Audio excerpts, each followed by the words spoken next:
జయ శ్రీకృష్ణ. శుక్లాంబరధరం విష్ణుం శశివర్ణం చతుర్భుజం ప్రసన్నవదనం ధ్యాయేత్ సర్వవిఘ్నోపశాంతయే.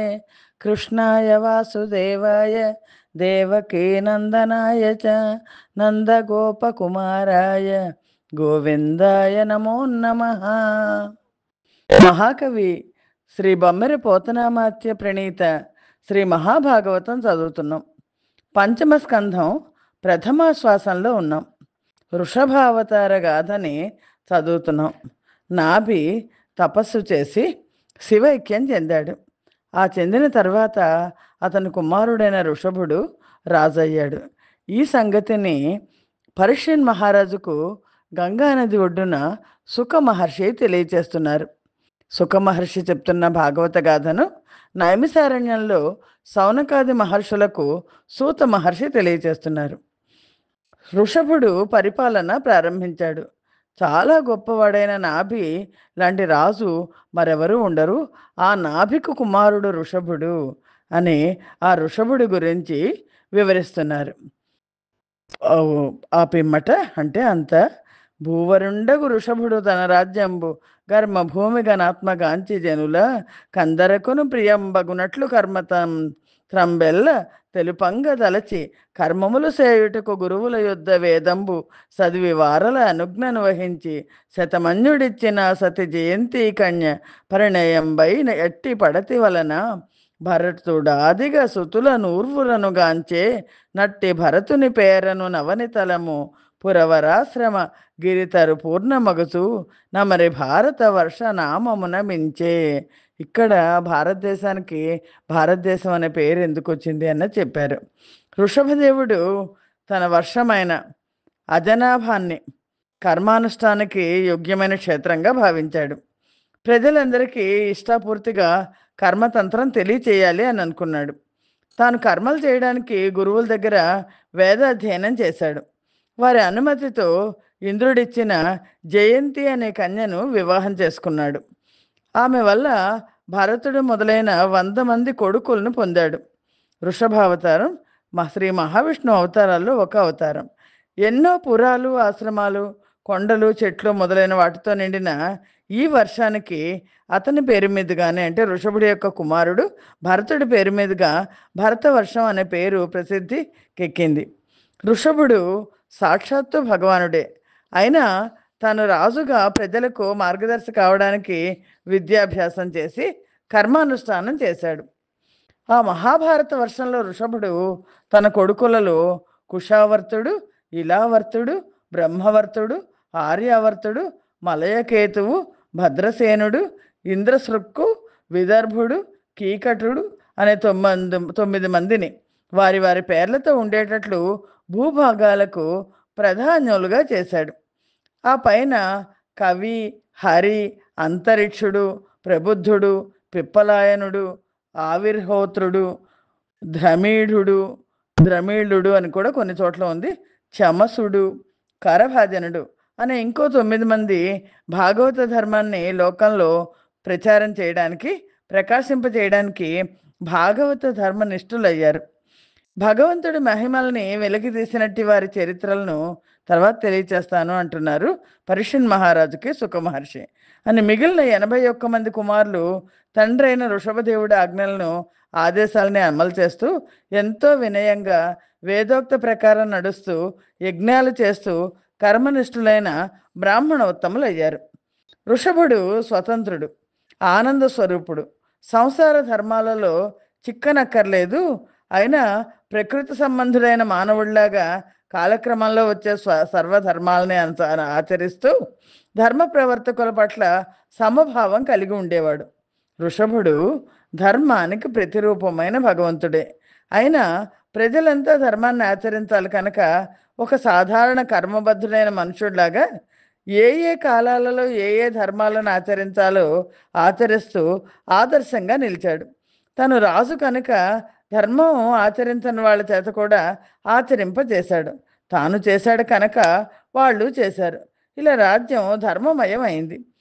రాజ్యంలోని సర్వులు ధర్మం ఆచరించిన వాళ్ళే, అంటే ధర్మ ప్రవర్తకులే.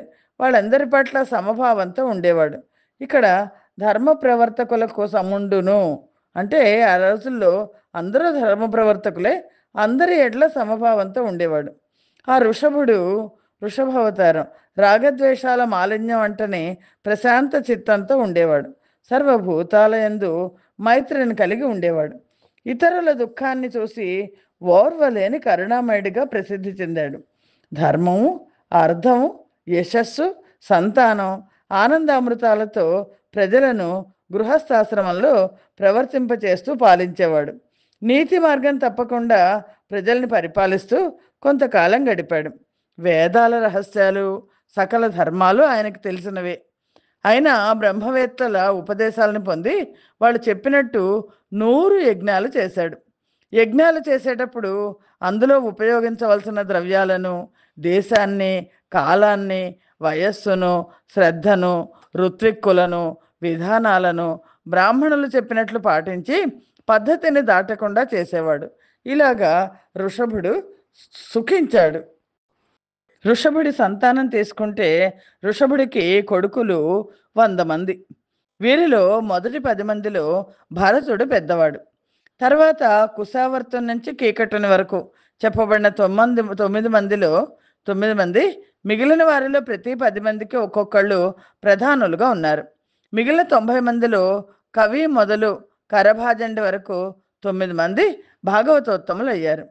జనవర ఋషభుని రాజ్యంబున నైహిక ఫలము గోరు పురుషుని నొకనెంగనుగొన నెరుగమెన్నడు నిన తేజుండతని మహిమలేమని చెప్పన్. ఓ రాజా, పరీక్షన్ మహారాజుతో చెప్తున్నారు శుకుడు, ఋషభుడి రాజ్యంలో ఈ లోకంలో ఫలాన్ని కోరి జీవించిన వాడిని ఒక్కడిని చూడం. అంటే నిష్కామ కర్మంగా వాళ్ళు బతుకుతారు. ఏ ఒక్కడిని చూడం. ఋషభుడు సూర్య తేజస్వి, అతని మహిమల్ని ఇంకా ఏం చెప్పగలం అని ఋషభుడు తన పుత్రులందరికీ కూడా బోధ చేశాడు. ఆ ఋషభుండు రాజ్యంబు సేయుచు నుండి అంతనొక్కనాడు ఆత్మయందు తలపోసి భూలోక ఫలమపేక్షించక మోహంబు దిగనాడి పుత్రులకును తన రాజ్యమెల్ల నప్పన చేసి వెనువెంట గొడుకులు మంత్రులు కొలిచిరాగా నల్లనా ఎరిగి బ్రహ్మావర్త దేశంబు నందులో అనప్పుడు మహాత్ములైన అట్టి మునిజన సమ్ముఖం బంధు చేరి తనదు పుత్రులనందర దాయ పిలిచి పరమ పుణ్యుండు ఋషభుండు ప్రణయమొప్ప హర్షమందుతునప్పుడు ఇట్లనుచు పలికే. ఆ ఋషభదేవుడు కేవలం నివృత్తి మార్గంలో ఉన్నాడు. ఆయన రాజ్యపాలన ఏమాత్రం కూడా అంటే నిష్కామ కర్మ రూపంలో పద్మపత్రం ఇవాంభస అంటారు కదా, తామరాకు మీద నీటి బొట్టులాగా రాజ్యపాలన చేశాడు. ఒకరోజు తనలో అనుకున్నాడు, ఈ లోకంలో ఫలితాన్ని కోరకుండా, మోహం లేకుండా కొడుకులకు సమస్త రాజ్యాన్ని ఇచ్చేయాలి నేను అనుకున్నాడు. వెంటనే అలా అనుకుని బ్రహ్మావర్త దేశానికి వచ్చేశాడు. అతనితో కొడుకులు మంత్రులు కూడా వచ్చారు. మహర్షులంతా చూస్తుంటే ఎంతో పుణ్యాత్ముడైన ఋషభుడు ప్రేమ పొంగిన సంతోషంతో కొడుకులందరినీ దగ్గరికి రమ్మని పిలిచాడు. హర్షం ఉప్పొంగగా తన కొడుకులతో ఇలా చెప్పాడు, తనయులార వినుడు ధరలోన పుట్టిన పురుషులకును సునకములకు లేని కష్టములను తెచ్చు కాన కామంబుల వలన బుద్ధి సేయ వలదు మీరు. ఓ పిల్లలారా, ఓ కుమారులారా, నా మాట వినండి. ఈ భూమి మీద జన్మనెత్తిన పురుషులకు కోరికలు కలుగుతుండడం వల్ల కుక్కలకు వచ్చే కష్టాలన్నీ కూడా మానవులకు దాపురిస్తాయి. అందుచేత మీరు కోరికల మీద మాత్రం బుద్ధి పెట్టకండి అని మళ్ళీ ఇంకా ఇలా అంటున్నారు. ఆ ఋషభుడు తన కుమారులందరికీ బోధ చేస్తున్నాడు. నరులకు నే తపంబుననంత సుఖంబులు కల్గుచుండు శ్రీకరమతి నా తపంబు తగసే గైకొని చేసిన బ్రహ్మ సౌఖ్యముందిరముగ గల్గు వృద్ధులను దీనుల బ్రోవుడు దుష్ట వర్తనం జరుగుతునుండు కాముకుల సంగతి పోకుడు మీద మేలగున్. అంటే ఇంకా రాజ్యాన్ని ఇచ్చేస్తున్నాడు కదా, రాజ్యాన్ని ఇచ్చే ముందర వాళ్ళు ఎలా జీవించాలో ఋషభుడు చెప్తున్నాడు. ఏ తపస్సు చేయడం వల్ల అంతం లేని సుఖాలు కలుగుతున్నాయో శుద్ధ సత్వ సంపన్నమైన బుద్ధితో ఆ తపస్సును శ్రద్ధగా చేయండి. దానివల్ల బ్రహ్మానంద సౌఖ్యం కలుగుతుంది. అది సుస్థిరమైన సౌఖ్యం. అలాగే రాజ్యంలో వృద్ధులను దీనుల్ని ఆదుకోండి. కామంతో చెడుగా ప్రవర్తించే వాళ్ళతో కలవద్దు. అలా ఉంటే మీకు మేలు జరుగుతుంది అని కొడుకులకు బోధ చేశాడు. ఈ శరీరం దివ్యమైన తపస్సు చేయడానికి లభించిన సాధనం. భగవంతుని గురించి ధ్యానం చేయడం వల్ల, భగవద్ ఆరాధన వల్ల సంసార బంధం తొలగుతుంది. అంతఃకరణం పరిశుద్ధమై అంతులేని బ్రహ్మ సౌఖ్యం లభిస్తుంది. కాముకులతో కలిసి తిరిగితే కీడు మాత్రం తప్పదు. వృద్ధులకు సేవ చేయడం, దీన జనోద్ధరణ రాజుకి తప్పనిసరి బాధ్యతలు. దానివల్ల సర్వేశ్వరుడు కూడా సంతోషిస్తాడు అని చెప్పి ఆ ఋషభుడు కొడుకులతో ఇంకా ఇలా అంటున్నాడు. స్త్రీలోలులు ఎవరైతే ఉంటారో వాళ్ళతో కూడి ఉండడం వల్ల దుర్గతులు పాలవుతారు, సంసార బంధం కలుగుతుంది. మహాపురుషులతో సత్సంగం ఉంటాం మనం, మోక్షానికి ద్వారం లాంటిది. మహాత్ములలో ఎవరో వినండి, నేను చెప్తాను. వీడు శత్రువని వీడు మిత్రుడని భేదభావం లేకుండా అందరి ఎడల సమానమైన మనస్సుతో ఉండేవాళ్ళు, ఎప్పుడూ శాంతంగా ఉండేవాళ్ళు, క్రోధం లేనివాళ్ళు, సకల ప్రాణులందు దయగలవారు, పరోపకారులు అయిన వారు మహాత్ములు అని పిలవడానికి తగిన వాళ్ళు. అలాంటి మహాత్ములకు స్నేహం చేయడమే ప్రయోజనం, వాళ్ళతో చేయడమే.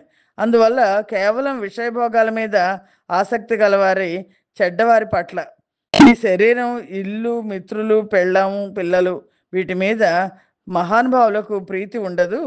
అంటే పరమాత్మ భగవద్గీతలో చెప్పిన దాన్ని ఋషభుడు తన పిల్లలకి చెప్తున్నాడు. ఎప్పుడు కూడా జంజాటం పెట్టుకోకండి, సంఘం లేకుండా ప్రవర్తించండి అని. లౌకిక భోగాల మీద మనసు ఉన్నవాడు పనికిరాని పనులన్నీ చేస్తుంటాడు. అలాంటి చెడ్డ పనులను చేసేవాడు ఎప్పుడు కూడా పాపాలు చేసిన వాడు అవుతాడు, కష్టాలు తెచ్చుకునే శరీరాన్ని మళ్ళా పొందుతాడు. అందుచేత పాపాలకు మూలమైన కామాన్ని కోరకండి. కామయేష క్రోధయేష రజోగుణ సముద్భవ మహాశనో మహాపాప్మ అంటారు పరమాత్మ భగవద్గీతలో. కామము క్రోధము రజోగుణం నుంచి వస్తాయి, అవి రెండు కూడా మహాపాపాలు అని. ఈ జ్ఞానం కలగనంత వరకు ఆత్మతత్వం తెలియదు. కామాన్ని దూరంగా ఉంచండి. ఆ తత్వం తెలియకపోవడం వల్ల దేహం దాల్చిన వాడికి దుఃఖం పెరుగుతూ ఉంటుంది. లింగ శరీరం ఎంతకాలం ఉంటుందో అంతకాలం కూడా మనస్సు కర్మకు లోబడి ఉండి జ్ఞానం కలగకుండా అవిద్య నశింపకుండా ఉంటుంది. కర్మల వల్లే ఈ శరీరాన్ని ధరించాల్సి వస్తోంది. అందువల్ల కర్మ చేయడం వల్ల శరీరం పోదు. వాసుదేవుడైన నా యందు, అంటే ఋషభుడు తను చెప్తున్నాడు తన పిల్లలకి, భక్తి లేనంతకాలం శరీర ధర్మాలు బాధిస్తూనే ఉంటాయి. బాగా చదువుకున్న వాడైనా సరే శరీరం మీద, ఇంద్రియాల మీద ప్రీతి పెంచుకుంటే, దానివల్ల సుఖమే ప్రాధాన్యం అనుకుంటే గృహస్థాశ్రమానికి తల ఒగ్గి తానెవడో తన స్వరూపం ఏంటో మర్చిపోతాడు. చివరికి ఏమీ లేని వాడే మూఢుడైపోతాడు. దాంతో సంసారం వల్ల తాపాలను అనుభవిస్తాడు. పురుషుడు స్త్రీతో సంగమించడం వల్ల కలిగే సుఖాన్నే ప్రధానంగా భావించి దానివల్ల ఇల్లు, భూమి, పిల్లలు, ఇష్టులు, డబ్బు ఇలాంటి వాటిపై నేను నాది అనే మోహాన్ని పెంచుకుంటాడు. స్త్రీ పురుష సంగమం వల్ల సంతానం కలుగుతుంది. ఆ సంతానం కోసం మళ్ళీ ఇల్లు, భూమి, డబ్బు సంపాదిస్తాడు. దాని మీద మోహం పెరిగిపోతుంది. మోహం వల్ల మోక్ష మార్గం కాస్త దూరం అయిపోతుంది, మోహం అజ్ఞానం. అందుకని మోక్ష మార్గంలో ఉండడు. ఇలా సంసారంలో ఉన్నప్పటికీ మనస్సులో ఎప్పుడూ ముక్తి కోసమే ఆలోచిస్తుంటే మాత్రం సంసార బంధం విడిపోతుంది అని ఋషభుడు తన పిల్లలకి మోక్ష సాధనకు ఇదిగో ఇవి ఉపాయాలు అని చెప్తున్నాడు. ఆ ఉపాయాలు ఏంటంటే, పరమ గురువైన నాయందే భక్తి నిలపడానికి కోరికల్ని వదిలేసేయండి, కోరికలు అనేవి ఉండరాదు. అలాగే ఆకలి దప్పులు, ఎండ చలువలు మొదలైన ద్వంద్వాలని ఓర్చుకోవాలి. శీతోష్ణ సుఖ దుఃఖేష అంటారు కదా, శీతాన్ని, సుఖాన్ని, దుఃఖాన్ని వీటన్నిటిని సమానంగా చూడాలి. సమస్త జీవుల కష్టాల పట్ల సానుభూతి పడాలి, వహించాలి. పరమేశ్వరుని గురించి తెలుసుకోవాలనే కోరిక ఉండాలి అందరికీ. కోరికల్ని విడవడం, పరమేశ్వరునికి చెందిన కర్మలనే ఆచరించడం, అలాగే పరమేశ్వరుడికి చెందిన కథలను వినడం, పరమేశ్వరుడు తప్ప ఇంకెవరు దైవం లేరని తెలుసుకోవడం, అలాగే పరమేశ్వరుని గుణాలను కీర్తించడం, ఆ పరమాత్మ యొక్క మార్గంలో ఉండడం, తనకెవ్వరితోనూ శత్రుభావం లేకుండా శాంతంగా ఉండడం, దేహం పట్ల, ఇంటి పట్ల నేను నాది అనే బుద్ధిని విడిచిపెట్టడం, అధ్యాత్మ యోగం కలిగి ఉండడం, లోకాలన్నింట్లో, భూతములన్నింట్లో, ప్రాణులన్నింటి పట్ల బ్రహ్మయ్య ఆత్మగా ఉందని, అన్నింటినీ అంతటను బ్రహ్మాత్మకంగా తెలుసుకోవడం, ఆత్మతత్వాన్ని తెలిసి తన దేహం కానని, పరమాత్మతో విడివడని వాడినని, కలిసి ఉండేవాడినని తెలుసుకోవడం. భగవంతునికి ఏకాంతికమైన బుద్ధిని కేంద్రీకరించి సేవ చేయడం, ప్రాణాన్ని, ఇంద్రియాలను, అహంకారాన్ని జయించడం, చెయ్యకూడని వాటిని చేయకుండా ఉండడం, చెయ్యవలసిన వాటి మీద మంచి శ్రద్ధ కలిగి ఉండడం, బ్రహ్మచర్యాన్ని పాటించడం, చేయవలసినవి చేస్తున్న కర్మల పట్ల ఏమరిపాటు తనం లేకుండా జాగరూకుడై ఉండడం, మాటలాడడంలో నియమబద్ధత కలిగి ఉండడం, భగవద్ విషయాలనే మాట్లాడడం, ఇతర విషయాల్లో మౌనంగా ఉండాలనే నియమం కలిగి ఉండడం, సర్వము నేనే అని భగవంతుడేనే అని తలచడం, జ్ఞానం కలిగి ఉండడం, విజ్ఞానంతో పరిపూర్ణమైన విజ్ఞాన యోగం కలిగి ఉండడం, అంటే ఆత్మయే పరమాత్మ అనే సంగతి తెలుసుకోవడం, శాస్త్రాధ్యయనం చేసి, స్వాధ్యాయనం అంటారు కదా, జ్ఞానంతో భగవంతుని స్వరూప గుణ విభూతుల్ని గురించి తెలుసుకొని ధ్యానం చేయడం, ధైర్యంగా ఉండడం, ధృతి కలిగి ఉండడం, దృఢ సంకల్పం కలిగి ఉండడం, ఎలాంటి విఘ్నాలు ఎదురైనా చలించని ధైర్యంతో ప్రవర్తిస్తూ తాను పొందాల్సింది ఏంటో, దానికి సాధనాలు ఏంటో తెలుసుకుని ఆచరించడంలో నేర్పు కలిగి ఉండడం, అలాగే సాత్విక స్థితిలో ఉండడం, కోపతాపాలకు, మదమోహాలకు వశం కాకుండా ఉండడం, ఇలాంటి మార్గాల ద్వారా లింగ శరీరాన్ని జయించి ఆ శరీరాన్ని దాల్చిన జీవుడు నిత్య శాశ్వత సుఖాన్ని పొందాలి అని ఋషభుడు తన కొడుకులకు అధ్యాత్మ బోధని చేశాడు. అరయ గర్మ రూపమగున విద్యా జన్మమైన హృదయ బంధనాదిలతల నప్రమత్త యోగమను మహాచురికచే త్రెంపవలయునంత తెంపుతోడా. ఈ సంసార బంధాలకు మూలం అజ్ఞానం, అజ్ఞానానికి మూలం ఆత్మజ్ఞానం లేని కర్మాచరణం, చేసే పనుల వల్ల అజ్ఞానం వస్తుంది. సంసార బంధాలన్నీ తీగలు లాంటివి. ఆ తీగల్ని అమృతత్వము అనే కత్తితో ధైర్యంగా తెంచేయాలి, ఇదే యోగం అని ఋషభుడు పిల్లలకు చెప్పాడు. ఇది భగవద్గీతలో పరమాత్మ కూడా చెప్తాడు. మనస్సులో వస్తున్న శంకలన్నిటినీ కూడా జ్ఞానం అనే కత్తితో తుంచేసేయి అని. ప్రమాదో మృత్యు అని ఆదిశంకరాచార్యుల వారు చెప్పారు. ప్రమాదం లేకుండా అంటే ఈ శరీరమే ఆత్మ అనే ప్రమత్తత లేకుండా ఉండడమే అమృతత్వం. పద్యంలోని అప్రమత్తత యోగం అంటే అమృతత్వం, దేహాత్మ భ్రాంతి లేకపోవడం, జీవైశ్వర్యేకం అది అని వరననిట్లు యోగయుక్తుండు గురుడైన భూపుడైన శిష్యపుత్ర వరుల యోగయుతుల చేయు నొప్పగా వలయను గర్మపరుల చేయ కాదు కాదు. ఈ యోగం తెలుసుకున్నాక గురువు తన శిష్యులకు, తండ్రి తన బిడ్డలకు, రాజు తన ప్రజలకు దీన్ని తప్పక నేర్పించాలి, చెప్పాలి. అంతేకాని ఆత్మజ్ఞానం లేకుండా కర్మాచరణమే ప్రధానమని ఎంచి వారిని కర్మలను ఆచరించమని కేవలం పరుల్ని చేయకూడదు.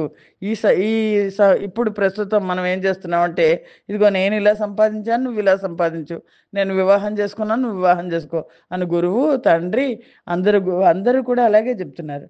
అని అలా చెప్పకూడదు అని చెప్తున్నారు. ఆత్మతత్వాన్ని, పరమాత్మ మీద దృష్టిని తన శిష్యులకి, తన పిల్లలకి ఒక గురువు కానీ తండ్రి కానీ నేర్పించాలి అని జనులెల్లను అర్థ వాంఛల చేసి అత్యంత మూఢులై ఐహికంబుల మనంబు లందును గోరుదు రల్ప సౌఖ్యములకు అన్యోన్య వైరంబులంది దుఃఖముల బృందుదురుగాన మునుకొని గురుడైన వాడు మాయామోహవశుడు నెంత జడునైనట్టి యా జంతువులందును దయగల్గి మిక్కిలి ధర్మబుద్ధి కన్నులున్నవాడు గాననీవానికి తెరువు చూపినట్లు తెలియపలికి యతుల మగుచు దివ్యమైన యా మోక్ష మార్గంబు చూపవలయు రమణతోడా. మూఢుడైన వాడికి తనకేది శ్రేయస్సో తెలియదు. మూర్ఖుడికి ఈ లోకంలోని సుఖాలనే మనస్సులో కోరుకుంటూ వాటిని పొందడం కోసం డబ్బుని కోరుకుంటూ ఉంటాడు. ప్రజలంతా ఇలా సౌఖ్యం లేని చోట సౌఖ్యం ఉందనుకుంటూ ఒకళ్ళతో ఒకళ్ళు కలహించుకుంటూ దుఃఖాలని పొందుతున్నారు. అందువల్ల గురువైన వాడు ఏం చేయాలంటే, ముందుగా ప్రయత్నపూర్వకంగా ఇలా మాయ కప్పేస్తుంది జనులని. ఆ మాయ కప్పేసి మోహానికి వశమైపోయిన వాళ్ళని, వాడు ఎంత మూర్ఖుడైనా సరే, ఎంత జడుడైనా సరే, వాడి మీద దయ చూపించి గురువు ధర్మబుద్ధితో వాడిని మంచి దారిలో నడిపించాలి. గుడ్డివాడు తెలియకుండా తప్పుదారిని పోతుంటే కనులున్నవాడు ఎవరైనా సరే చూస్తూ ఊరుకుంటాడా? ఆహా, అలా కాదు, ఇటురా అని అంటాడు కదా, అలా చెప్పకుండా ఊరుకోడు కదా. అలాగే దివ్యమైన మోక్ష మార్గాన్ని తెలిసిన గురువు కానీ తండ్రి కానీ తన శిష్యులకు లేదా పుత్రులకు శ్రేయోదాయకంగా చూపించాలి. ఇలాగా దివ్యమైన మృత్యువు లేని మోక్ష మార్గాన్ని చూపించకుండా విషయ వాసనల పట్ల ప్రవర్తింపచేసేవాళ్ళు దేహ సంబంధంచే తండ్రైనా గురువైనా తల్లైనా బంధువైనా పెనిమిటైన భర్త అయినా దేవుడైనా ఎవరైనా సరే వాళ్ళు మేలు చేకూర్చేవాళ్ళు కాదు, అలాగే కాలేరు కూడా. నా శరీరం లోకంలోని అందరి శరీరాల వంటిది అని భావించడానికి వీల్లేనిది. నా మనస్సు రజస్సు తమస్సుల సంపర్కం లేని సత్వగుణంతో కూడి ఉంది, కేవలం ధర్మంతో ఉంది, పాపం లేనిది. అందువల్ల పెద్దలు నన్ను వృషభుడు అన్నారు అని చెప్పేసి వృషభుడు తన పిల్లలకు చెప్పాడు. వృషభుడు అంటే అర్థం అందరికంటే శ్రేష్టమైన వాడు అని అర్థం. అందువల్ల శుద్ధ సత్వమైన శరీరానికి కుమారులే జన్మించారు మీరందరూ. మీకు అన్నదమ్ముల్లో పెద్దవాడైన భరతుడిని నన్ను చూసినట్లే చూడండి, మనస్సులో కపటం లేకుండా సేవించండి. మీరు అలా భరతుడిని సేవించడమే నన్ను సేవించినట్లు లెక్క. ప్రజల్ని పరిపాలించడం మీకు కూడా పరమమైన ధర్మం అని వృషభుడు తన పిల్లలతో ఇంకా ఇలా అన్నాడు. భూతజాలములందు భూజముల్ వర్జముల్ భూరుహముల కంటే భోగి కులము, భోగి సంతతి కన్న బోధ నిష్ఠులు బోధ మాన్యుల కన్నను మనుజవరులు, వీరి కన్నను సిద్ధ విభుధ గంధర్వులు, వారి కన్నను సురుల్ వారి కన్న నింద్రాది దేవతలిందరి కన్నను దక్షాది సమ్మనుల్ తలపనెక్కు డంత కన్నను భర్గుడా యభవు కన్న గనుల భవుడెక్కు అతని కంటే విష్ణు డధికుడు అతడు విప్రులను ఆదరించు గాన విప్రుండు దైవంబు మానవునకు అని విభిన్న దశలు చెప్తున్నాడు. ఈ లోకంలో సమస్త జీవరాశుల్లో భూమి నుంచి వెలుపలికి వచ్చి మొలిచి వచ్చే మొక్కలన్నీ కూడా చాలా గొప్పవి. వాటికంటే కొంచెం ప్రయాణం చేయగలిగిన పాములు ఇంకా గొప్పవి. పాముల కంటే కూడా జ్ఞానం కలిగినవి పశువులు. వాటికంటే మానవులు శ్రేష్ఠులు. వీళ్ళకంటే కూడా సిద్ధులు, కిన్నెరలు, గంధర్వులు, సురగణాలు, రాక్షసులు మానవుల కంటే కూడా అధికులు. వీళ్ళకంటే ఇంద్రాది దేవతలు, వాళ్ళకంటే ప్రజాపతులు, దక్షుడు మొదలైన ఋషులు. వీళ్ళకన్నా భర్గుడు, భర్గుని కన్నా బ్రహ్మ, బ్రహ్మ కన్నా విష్ణువు గొప్పవాడు.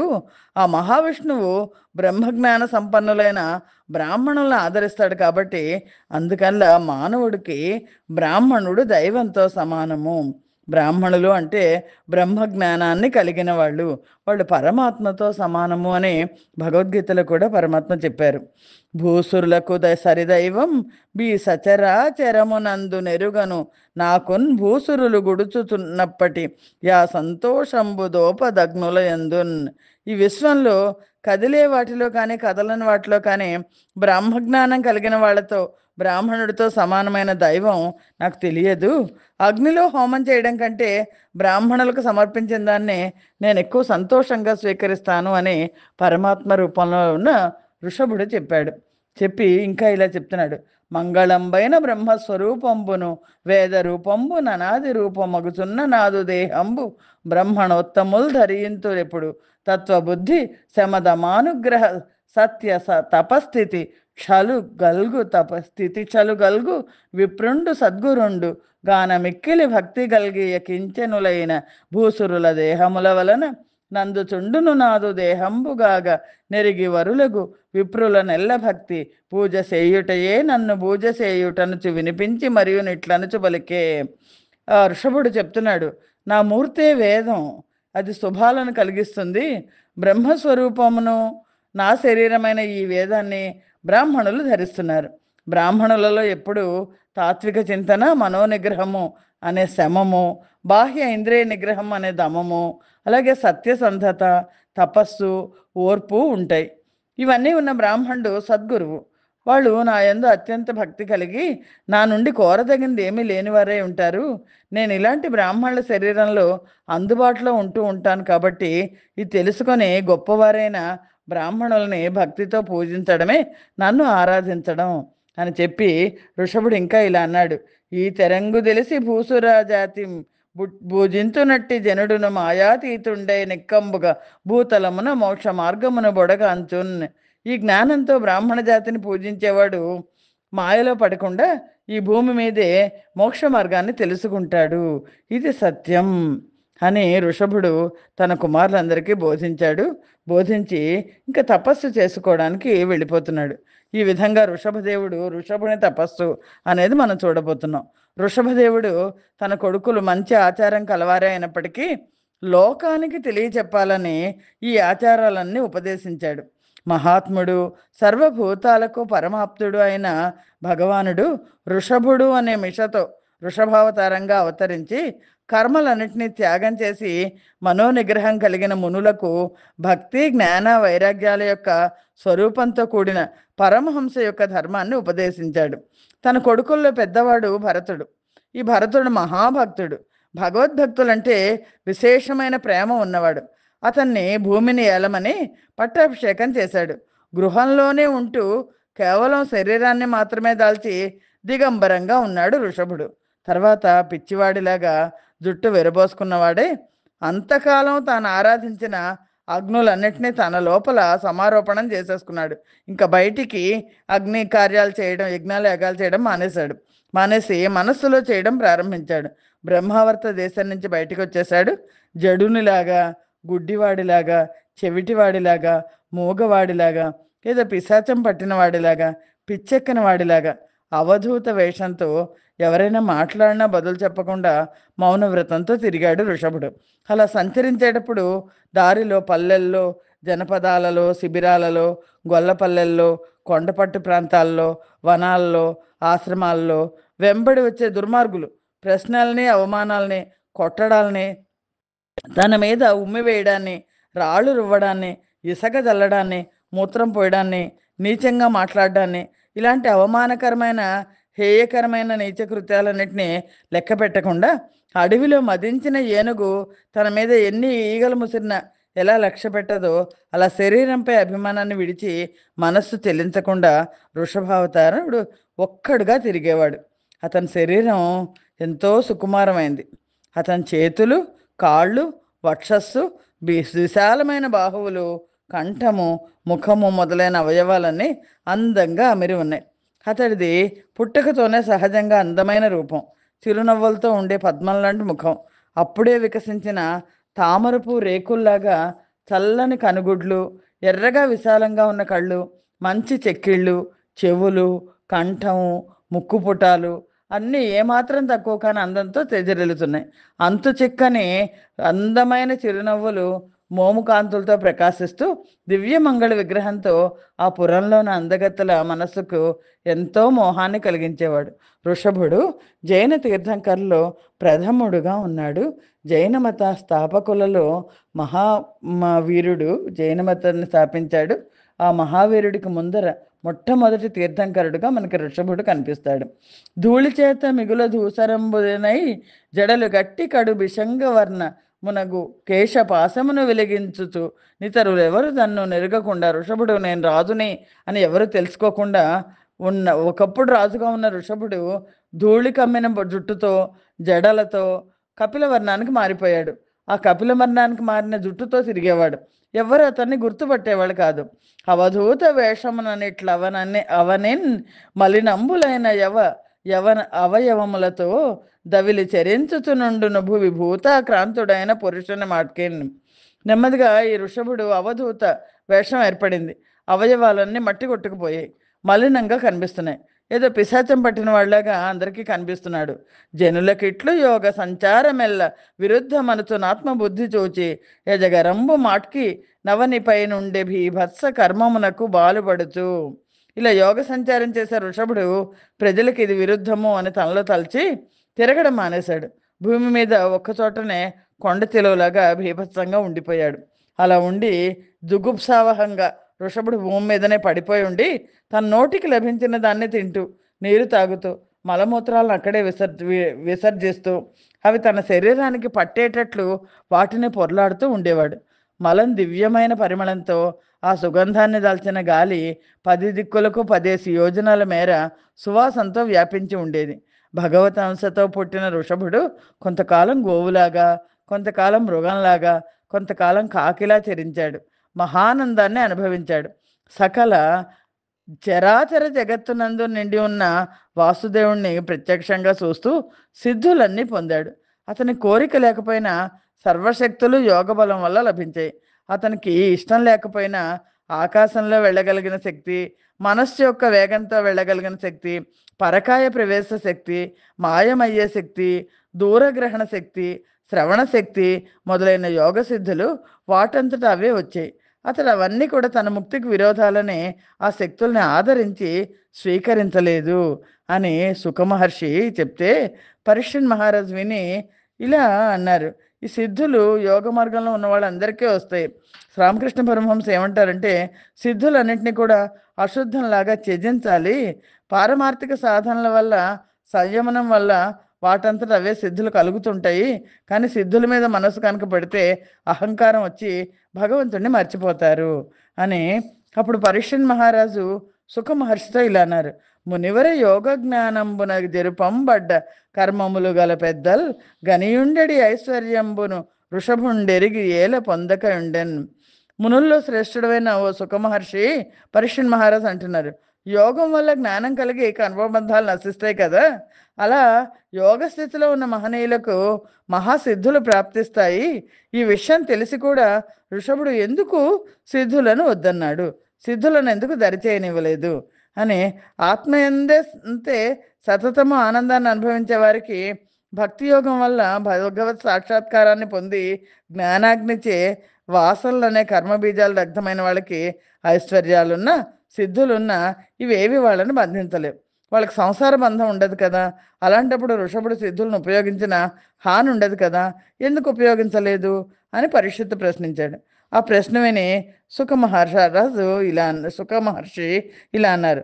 ధరణి వల్లభ నీదు వాక్యములు దధ్యమ్మింతయుందప్ప దెట్లరయన్ వన్య మృగంబు పట్టుబడి తానా వేళ నాలుబ్ధకున్ ధర వంచిన మాట్కి నింద్రియములను దండించి చిత్తంబు నిర్భర కామాదుల కాసయిచ్చు గడు సంరంభంబుతో గ్రమ్మరన్. ఓ రాజా, నీ మాటలు నిజమే. యోగికి సిద్ధుల వల్ల పతనం తప్పదు. సిద్ధశక్తులు వస్తే దానివల్ల యోగి పతనం అవుతాడు. ఎలాగో చెప్తాను విను. అడవిలో మృగాలు వేటగాడికి పట్టుబడతాయి. అంత మాత్రం చేత అవి లొంగిపోయాன்னு అనుకోకూడదు. వాడిని మోసం చేసి బయటికి కూడా వచ్చేయగలవు. అలాగే ఇంద్రియాలని దారిలో పెట్టుకుని వశపరుచుకున్న అవకాశం దొరికితే మనస్సు భరించలేకుండా ఉన్న కోరికలకు ఆశపడి కట్టడి త్రెంపుకుని విజృంభిస్తుంది. చిరకాల తపమునైనను హరి ఇంపగ నోపు చిత్తమని పెద్దలు నమ్మరు జారులకొన్ జారిని కరణిని నడరించు మనసు కామాదులకొన్. ఎంతో కాలం నుంచి చేసిన ఘోర తపస్సునైనా మనస్సు దొంగిలించేస్తుంది. కాబట్టి మహనీయులు దాన్ని నమ్మరు. మనస్సు ఎలాంటిది అంటే ఒక జారిణి లాంటిది, ఒక వ్యభిచారిణి లాంటిది. కామక్రోధాలు మొదలైన విటులు లాంటివి. జారిని విటుల్ని ఆకర్షించినట్లు మనస్సు కామాన్ని క్రోధాన్ని మళ్ళీ ఆకర్షిస్తూనే ఉంటుంది. కామక్రోధాధికముల్ భూమీశ్వర కర్మ వందములు మరియును జేతో మూలములగుటను దారి మహిలో మనసు నమ్మరెప్పుడు వెద్దల్. ఈ కామము క్రోధము ఓ రాజా పరీక్షణ్ మహారాజుతో సుఖ మహర్షి చెప్తున్నాడు. ఓ రాజా, కామక్రోధాదులు కర్మబంధాలు ఇవన్నీ మనస్సు వల్లనే ఏర్పడుతున్నాయి. అందుచేత పెద్దలు ఎప్పుడు కూడా మనస్సుని నమ్మరు అని మా సుఖ మహర్షి మళ్ళీ చెప్తున్నారు. అదిగాన నెన్నడు నైశ్వర్యములను చేపట్ట చూడడు ద్రోక భవ్యులైన వారలచే నభివందనంబులు పొంది విలయంగ నవధూత వేషభాషణంబుల నెరిగి కొనగరాని భగవత్ స్వరూపంబు కలిగి ఆ రూపమందు పరమ యోగ ధ్యాన పరులకు నెల్ల దేహత్యాగ సమయంబునంతలోన జూపుచుండియు దేహంబు వాపనిచ్చ గించెనచట దివ్య యోగేంద్రుడాద్యు దతుల దివ్య ప్రకాశకుడు అమరగురుడు పరమ పురుషుండు ఋషభుండు పార్థివేంద్ర. ఓ రాజేంద్ర, అందుకనే ఋషభుడు ఐశ్వర్యాలను చేపట్టలేదు. లోకుల కంటే భిన్నమైన వేషంతో మహాత్ములు అభినందిస్తూ ఉంటే అవధూత వేషభాషలతో తను గుర్తుపట్టడానికి వీల్లేనంతగా సంచరించాడు. తను సాక్షాత్తు భగవత్ స్వరూపుడైనప్పటికీ చివరకు తన శరీరాన్ని విడవాలనే కోరికతో యోగులు తమ శరీరాన్ని ఎలా విడవాలో అందరికీ నేర్పడం కోసం తన ఆచరణ చేత తెలియని వాడిలాగా ఉండేవాడు. అతడు దివ్య యోగుల్లో గొప్పవాడు, ఆద్యుడు, సాటిలేని దివ్యమైన ప్రకాశం గలవాడు, దేవతలకు గురువు, పరమ పురుషుడు. అతడు తన దేహాన్ని విడవాలని నిశ్చయించుకున్నాడు. దేహంబుని విడవాలి అంటే ఆ స్థూల శరీరాన్ని కాదు, లింగ శరీరాన్ని. అంటే మనస్సులో నేనే దేహమే నేను అనే బుద్ధి తొలగి శరీరంతో ఉన్న తన్ను తాను వేరుగా భావిస్తూ దేహం మీద ఆదరణ తగ్గి సంచరించే స్థితికి వచ్చాడు ఋషభుడు. ఆ భావం వల్ల శరీరం ఉండగానే ముక్తి పొందినట్లు ఆత్మ శరీరంలో ఉన్నప్పటికీ శరీరాన్ని అంటకుండా ఉండడం జరుగుతుంది అని ఋషభుడు లింగ శరీరం నుంచి కూడా విముక్తుడయ్యాడు. మనస్సులో దేహం మీద అభిమానాన్ని విసర్జించాడు. కుమ్మరి చక్రాన్ని తిప్పి ఆపేసినా సరే చక్రం కొంచెంసేపు తిరుగుతుంటుంది కదా, అలాగే ప్రాచీనమైన సంస్కార విశేషాల వల్ల దేహం మీద అభిమానం లేకపోయినా ఇంకా ఉన్నట్లుగానే కనిపిస్తుంది. శరీరం కదలడం మొదలైనవన్నీ ఇంకా జరుగుతూనే ఉంటాయి. జీవి పట్టించుకోకపోయినా యోగమాయ వాసనల వల్ల ఆ శరీరం కొంకణ, వంక, పట, కుటకమ్మలు అనే దక్షిణ కర్ణాటక దేశాల్లో యథేచ్ఛగా సంచరించడం మొదలెట్టింది. అంటే ఋషభుడు తిరుగుతున్నాడు. కుటకాచలం యొక్క ఉపవనంలో నోటిలో రాళ్లను కబళంగా పెట్టుకుని పిచ్చివాడిలాగా జుట్టు విప్పుకొని దిగంబరంగా తిరిగాడు. అలా ఉండగా అడవిలో గాలి వేగానికి వెదురు బొంగులు పరస్పరం రాసుకోవడం వల్ల అగ్ని పుట్టింది. ఆ దావాగ్నికి అగ్ని తగలబడిపోయి అడవి మొత్తం తగలబడింది. అందులో ఋషభదేవుడి శరీరం కూడా దగ్ధమైపోయింది. ఆ దేశాలకు రాజు పేరు అర్హతుడు. ఋషభుడి ప్రవర్తనని అక్కడి జనులు చెప్తే రాజు విన్నాడు. ఆ రాజు తన ధర్మాలను వదిలిపెట్టేసి ఆ దేశవాసులతో కలిసి ఋషభుడి ఆచారాన్ని ఒప్పుకొని కలియుగ ప్రభావం వల్ల జరగబోయే కాలానికి మోహపడి తన ప్రజల్ని అసమంజసమైన పాషండ మతంతో ప్రవర్తింపజేశాడు. అర్హతుడు అనుసరింపజేసిన పాషండ మతానికే అర్హత ధర్మం అని పేరు. కలియుగంలో కొంతమంది సంస్కారహీనులు అవుతారు. దేవమాయ కమ్మేస్తుంది. శాస్త్రం చెప్పిన శౌచాన్ని, ఆచారాలని వదిలిపెట్టేస్తారు. ఇష్టం వచ్చినట్టు ప్రవర్తిస్తారు. దేవతల్ని అవహేళన చేస్తారు. స్నాన సంధ్యావందనాలను ఆచరించరు. శుచిగా ఉండరు. జుట్టు కత్తిరించుకుంటారు. ఇలాంటి అపవిత్ర కార్యాలు వాళ్ళకు వ్రతాలు. అధర్మం పెరిగిపోతుంది. బుద్ధి ధర్మాలు చెడిపోతాయి. వేదాల్ని, బ్రాహ్మణుల్ని, యజ్ఞపురుషుణ్ణి తిట్టుకుంటూ వేద ప్రమాణం లేని మతాలను పెట్టుకుని ఎవడి మతానికి వాడే పొంగిపోతూ ఇష్టం వచ్చినట్టు ప్రవర్తిస్తూ తమంత తామే అంధ తమస్సు అనే నరకంలోకి వెళ్ళిపోతారు. ఈ ఋషభదేవుడి అవతారం రజోగుణం ఎక్కువగా ఉన్న మానవులకు మోక్ష మార్గం ఉపదేశించడం కోసం వచ్చింది. అంత మాత్రమేనా, సప్త సముద్రాలతో సప్త ద్వీపాలతో కూడిన ఈ భరతవర్షంలోని జనులు పరమేశ్వరుని దివ్యమైన అవతారాల్ని ప్రతిపాదించే అతి శుద్ధములైన ఎవని చేష్టల్ని కీర్తిస్తారో, ఎవని అంశ వలన అతి కీర్తిమంతుడైన ప్రియవ్రతుడు జన్మించాడు, దేనిలో ఈ జగత్తుకి మూలమైన పురాణ పురుషుడు అవతరించి కర్మకారణం కాని మోక్ష ధర్మాలని ఉపదేశించాడు. మళ్ళీ ఎవడు యోగమాయ వల్ల కలిగే సిద్ధులు నిజంగా నిలిచేవి కాకపోవడం వల్ల ఆ సిద్ధుల్ని దగ్గరికి రానేయలేదు, అలాంటి ఋషభదేవుడితో ప్రయత్నం చేసి అంతటి సిద్ధిని పొందిన ఇతరులైన యోగీశ్వరులు చివరికి మనస్సుల్లో అయినా సరితూగగలరా? ఋషభుడు సకల వేదాలకు, లోకాలకు, దేవతలకు, బ్రాహ్మణులకు, గోవులకు పరమగురుడు, సాక్షాత్తు భగవంతుడు. ఇలాంటి ఈ ఋషభదేవుడి చరిత్ర వింటే చాలు చెడ్డవాళ్లలో చెడు తొలగిపోతుంది, మంగళాలు కలుగుతాయి.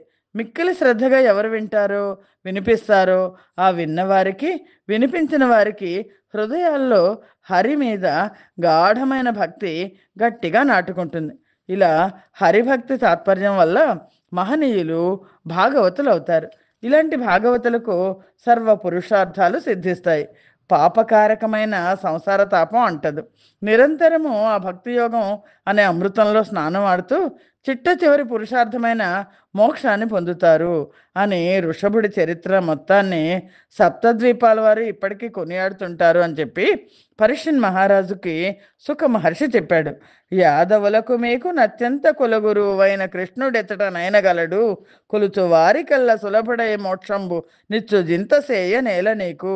రాజా, యాదవులకు మీకు పరీక్షణ్ మహారాజుతో చెప్తున్నారు, పాండవులకు శ్రీకృష్ణుడు కులగురువు.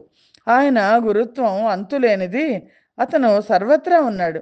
తన్ను ఆరాధించే వారికి సులభంగా పట్టుబడతాడు, మోక్షాన్ని ఇస్తాడు.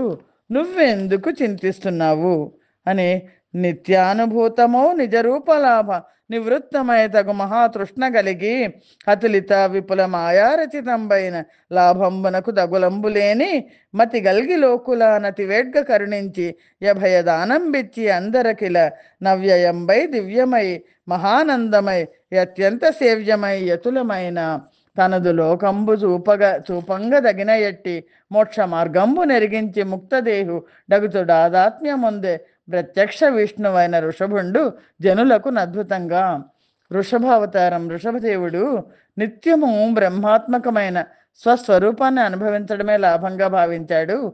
ఇతర పురుషార్థాలపై అతని కోరిక లేదు. ఎటువంటి వారికి దాటశక్యం కాని మాయకు లోనై ఆ మాయారచితమైన దేహ ఆత్మ బుద్ధి వల్ల శ్రేయోమార్గంలో లేని ఆసక్తి లేని లోకులను ఎంతో సంతోషంగా కరుణించాడు. వాళ్ళ భయాన్ని పోగొట్టాడు. ఎప్పటికీ తరగని దివ్యమైన ఎంతగానో సేవించవలసిన సాటిలేని తన విష్ణులోకాన్ని ప్రాప్తింపచేసే మోక్ష మార్గాన్ని అందరికీ తెలియచెప్పాడు.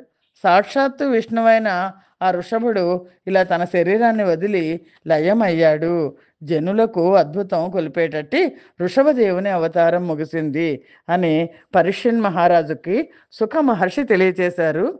సౌనకాది మహర్షులకు నైమిసారణ్యంలో సూత మహర్షి ఈ గాథను వినిపించారు. ఈ సంచికని ఇక్కడ ఆపుచేద్దాం. స్వస్తి ప్రజాభ్య పరిపాలయంతాం న్యాయేన మార్గేణ మహిమహేషాః గోబ్రాహ్మణేభ్య శుభమస్తు నిత్యం లోకా సమస్తా సుఖినో భవంతు. సర్వం శ్రీకృష్ణార్పణమస్తు. యదక్షర పదభ్రష్టం మాత్రహీనంతు యద్భవేత్ తత్సర్వం క్షమ్యతాం దేవ. నారాయణ నమోస్తుతే. శ్రీమన్నారాయణ నమోస్తుతే. జయ శ్రీకృష్ణ.